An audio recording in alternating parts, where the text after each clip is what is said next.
কাপড়ের দোকান, জুতার দোকান। কমপক্ষে 15 লাখ।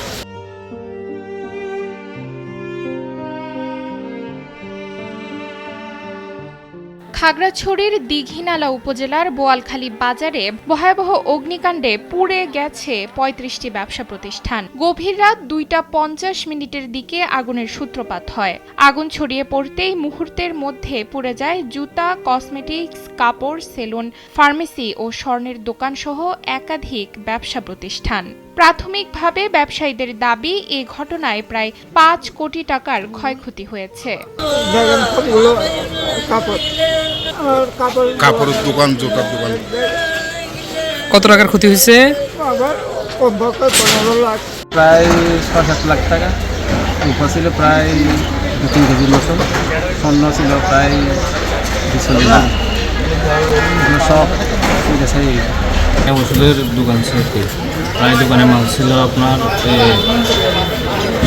৬ লাখ টাকার মতো মাল ছিল। এমনকি আজকে দোকান ভাড়া দেওয়ার কথা ছিল, দোকানের মধ্যে ২৭০০ টাকার মতো ছিল। সম্পূর্ণ পুরো একবারে ছাই হয়ে গেছে। আমার বর্তমানে 3টা সমিতি থেকে লোন নেওয়া আছে, সবগুলো চলতেছে। বর্তমানে আমি এখন একেবারে নিঃস্ব হয়ে গেছি, টাকা পয়সা খুব সমস্যায়। কী করবো, মানে এখন সৃষ্টিকর্তা ছাড়া কোনো আর উপায় নেই। খবর পেয়ে দীঘিনালা ফায়ার সার্ভিসের ৩টি ইউনিট ঘটনাস্থলে পৌঁছে ১.৫ ঘন্টার চেষ্টায় আগুন নিয়ন্ত্রণে আনে। আগুন নিয়ন্ত্রণে ফায়ার সার্ভিসকে সহায়তা করে সেনাবাহিনী, পুলিশ, স্থানীয় ব্যবসায়ী ও এলাকাবাসী। আমরা ৩টা ইউনিটে কাজ করছি। 2টা ইউনিট দীঘিনালা, একটা হচ্ছে খাগড়াছড়ির থেকে। আর আগুন নিয়ন্ত্রণ আছে 30 মিনিটে, মানে 1.5 ঘন্টা পরে, প্রায় 10 ঘন্টা পরে নিয়ন্ত্রণে আছে। আর নির্বাপন হচ্ছে 8টা, সম্পূর্ণ নির্বাপন। আমরা তদন্ত সাপেক্ষে কত পরিমাণ বলতে পারবো। নতুন বোয়ালখালী বাজার কমিটির সাধারণ সম্পাদক মোহাম্মদ আলমগীর বলেন, আগুনে ৩৫টি দোকান পুড়ে গেছে। অন্যদিকে দীঘিনালা ফায়ার সার্ভিসের ভারপ্রাপ্ত কর্মকর্তা জানিয়েছেন, প্রাথমিকভাবে ধারণা করা হচ্ছে বৈদ্যুতিক শর্ট সার্কিট থেকেই আগুনের সূত্রপাত।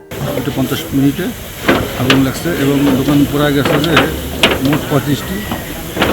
আনুমানিক ক্ষয়ক্ষতি হয়ে গেছে 4 থেকে 5 কোটি টাকা।